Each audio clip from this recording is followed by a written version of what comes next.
Hi guys, how's it going? Welcome back. Here we are, another Wednesday, another shave, and today is going to be a flyer. Still a bit chesty, still a bit bunged up. My ears are still blocked, but I had a minor surgery last night. The hospital. We'll talk a bit more about that during the shave. We'll have a quick rundown and then we'll crack on. Okay, the soap very kindly gifted to me from Kevy Shaves. He sent some Bundubeards, and that's the one we're going to be using today. The label there, right in the sink full of water. Hey, beautiful Honeybush. That's a lovely, beautiful, sweet scent. I went on Bundubeard's website. I'll have a look. I'll be very brief. Honeybush has always been a personal favourite of mine. Manly fragrances, but we certainly learned to appreciate the floral sweeter notes. Honeybush itself is good for our skin. The main reason is we added the fines with a smoky, tobacco-y like fragrance and a sweet floral smell that balances it out. So it's a sweet floral tobacco fragrance. That's why I'm going to be using this. Do you remember this EDP that I bought last week? That's a sweet tobacco fragrance to my nose. So we're going to be using that with it. The Honeybush. It reminds me of something. This was a shave I was going to be doing last Wednesday, I think it was. But it changed for some reason. Don't ask me why, I've slept since then. It reminded me of something, and I had it in my mind to tell you what it reminded me, another soap it reminded me of. But then I forgot. So there you go. Absolutely beautiful, sweet fragrance.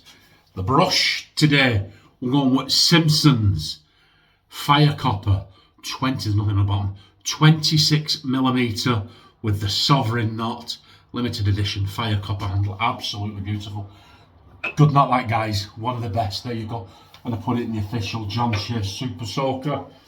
We're going to balm up what's going sweet tobacco. I thought, well, come on, we'll go with some vetiver. I love this stuff. I didn't want to use tobacco again, because the tobacco balm I've got is really overpowering in the tobacco scent. This is kind of a sweet floral scent. I just think it would lend itself really nice to that, so that's what we're balming up with. The razor we're going to be using is my Karve Chistopher Bradley, and what we've got in that, we've got the F plate. Now I've polished my Karve Chistopher Bradley. I have two. I have this one and I have an unpolished one. Some people don't like the polished one. There isn't much difference between them, but I did polish this one up and it comes up. I like polishing it. I think it's a wonderful sense of satisfaction. You get that razor and polish it up. Absolutely beautiful. There you go. And let's have a look. If you know Karve razors, that there, look, that is the most. You will never find another razor that feels that good when doing that. Karve is the best. Look, bottom corner there, top corner there, can you see it? I'll get it for you. That's an F plate. What we're going to be putting, courtesy of Mark Davis, Arcade Blades, we're going to be putting this in it. Why? Because the colour scheme matched in the thumbnail. Thank you, Mark Davis. So we'll get that, and we'll put that in there. One little dab of glue. I know it matters to some people, but yet there's glue spots on the razor. Why on earth did he do that? There you go. Arcade, we'll get that on there. Arcade blades are good blades, guys. I like arcade blades. We'll get that in there. Here we go. Look, that is just the smoothest action. We'll get that in there. There's nothing left to do. Come on. I'm running late today, guys. Purely and simply because I wasn't going to do a shave. For the reasons mentioned. I'll talk you through it now as we lather up. There you go. This is good stuff. We know what to expect with this, don't we? The scent strength I would put on this about a 5, slap bang in the middle. It's a hard puck again. It's a glycerin base soap. That might account as to why it's so hard. And you know how I go. I like to load onto the brush, and lather onto the face. Yeah, so I got up for work Friday morning and I just felt a scratch, you know, like a real deep itch at the top of my back.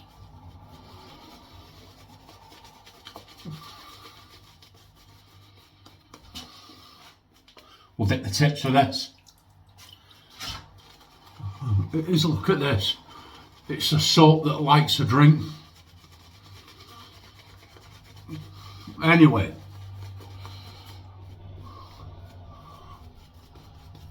I came home from work Friday. I said to my wife, "Can you see, is there anything on my back? Because it's got a real twitch, like a real."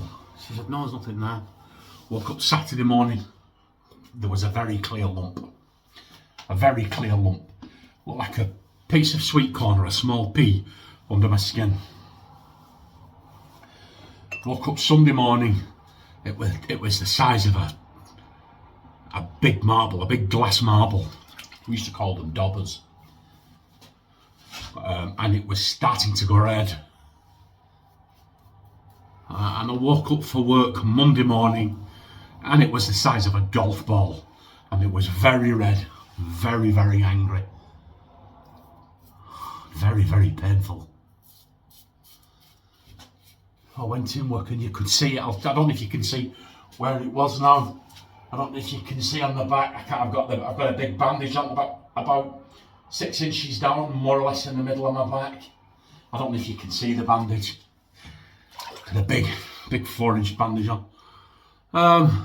Anyway, I went up to the hospital yesterday after work. At the hospital at 2:45. And take a seat and the nurse will see you soon. I took a seat 2 hours later and back to reception. So what's going on with the nurse? We've still got you, so you'll be out in a minute. An hour later the nurse came on. Yeah, doctor needs to see you. Go and wait outside. And wait outside. 7 hours later. Guys, 7 hours later, about 11:30 at night, the doctor came on. Took me in a little side room.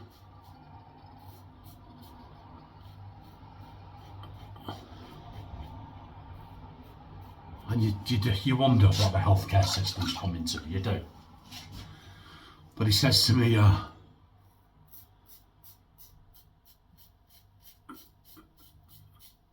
could really be doing with putting you under the general anaesthetic, knocking you out for this.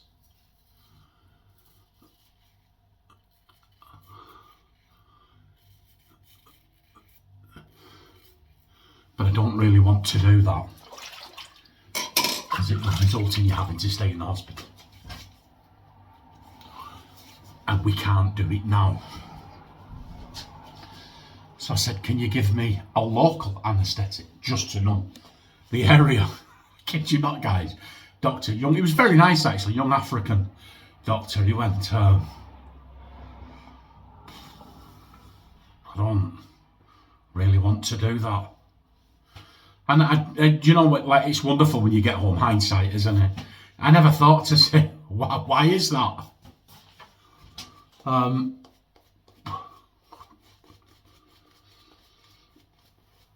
So then I just said to him, by this point, guys, it was raging. It was so sore. My whole back was hurting. All the muscles were hurting. It was like I'd been punched in the back. But the actual boil or water, whatever it was itself, was stinging. And I said to him, oh, can you just do it now? Don't use any anaesthetic. Just do it now. Just cut the sucker out. And he went, well, yes, I can. But are you sure you want to do that? I said to him, listen, mate, my ancestors are Vikings. Just cut the sucker out.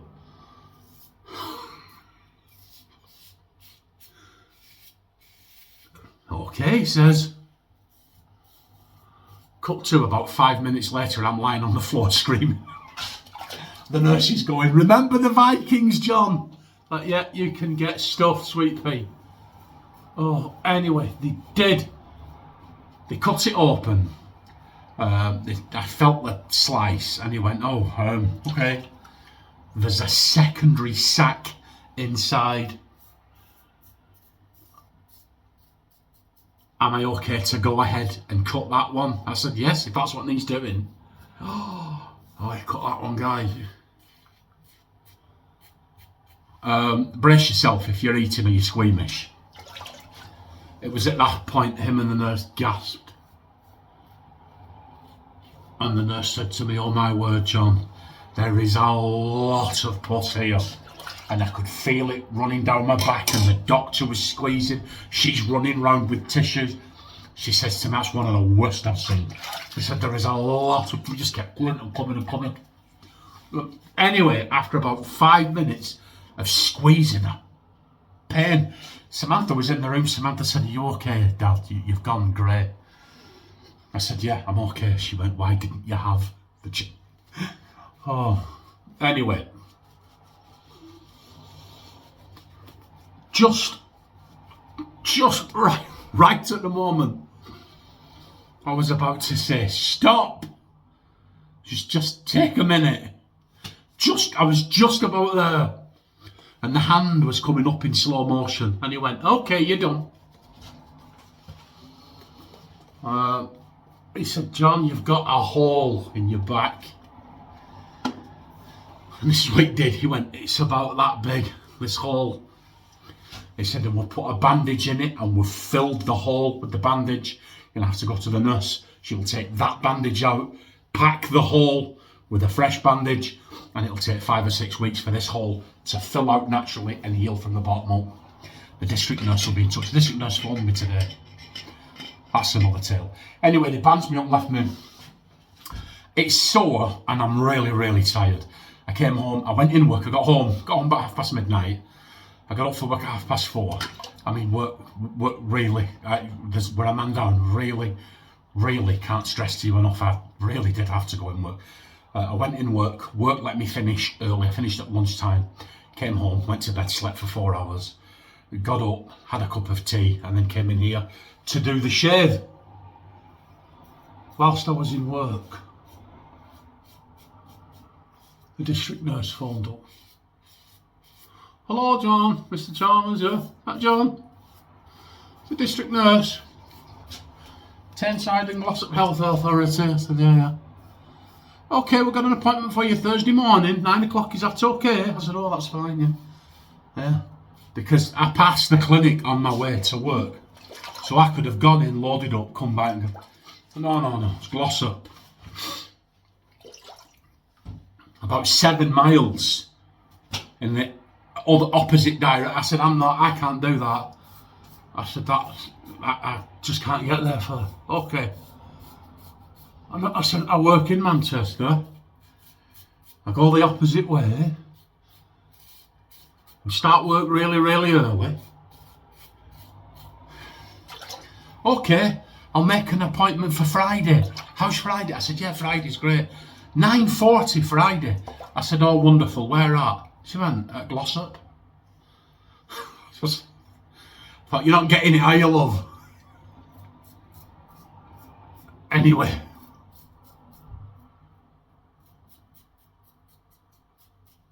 I do have to do a delivery in Buxton, at Buxton Springwater, on Friday afternoon. She said, "Well, I can fit you in at 20 to 4 in Glossop." So I'm going to go after work and get the bandage replaced, which I'm pretty glad about that. Check that out, guys, look. These Christopher Bradleys, they just work, don't they? We'll do lather mittens. And that's it. I came home today early, had a bite to eat, like I said. Not a lot there, guys. Not a lot there. And that's it. I was sat there.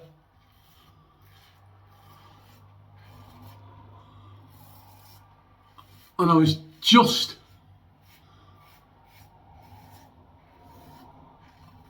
about to type up "no shave today," guys. I'm too ill. when I realised everything was done. I'd done it last week. I had all the stuff there ready. I had the thumbnail done.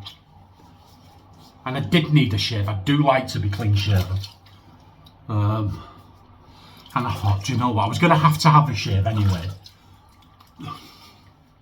I thought, you know, just go in and get it done. Oh, so here we are. I came in and there are my tails of woe. I'm just tired now. And like I said, my ears are still blocked. That's the only symptom of this lurgy that I've had now. I got a couple of other little headache and maybe a slight off colour and a bit of queasiness. I'm putting that down to Lenny the Lump, you know, Quasimodo on the back. But since they've done that, I'm getting better every day. Look at that. Hey, that. Look, guys, you can't see hair, can you? A challenger. It's a challenger. Look, hey, that's good. That is absolutely good. So we'll put some of this on. Lattafa camera, Angel Share by Killian, 300 quid a bottle. This, a very, very well respected dupe of it for 30. Lattafa camera on Amazon. If you like your frags, give it a try, guys. Wonderful. No, yeah. Wonderful shave. That razor and that blade combo went really well, didn't they? We'll have that. We'll get a bit. Let's see how this goes now. Yeah, do you know, the splash is more smoky, it's more tobacco smoky than the salt, actually. Yeah, it goes well. It goes well. We're all good. I'm having a shower after. I bought some waterproof bandages. I'm going to go in the shower and it'll be an early night tonight. Oh, thanks for sticking with me, guys. And remember, come on, what we're having today, just be the change you wish to see in the world. And then you've changed the world, haven't you? Okay, look after yourselves and each other. And I will see you Saturday, hopefully for a much feeling better shave. Bye.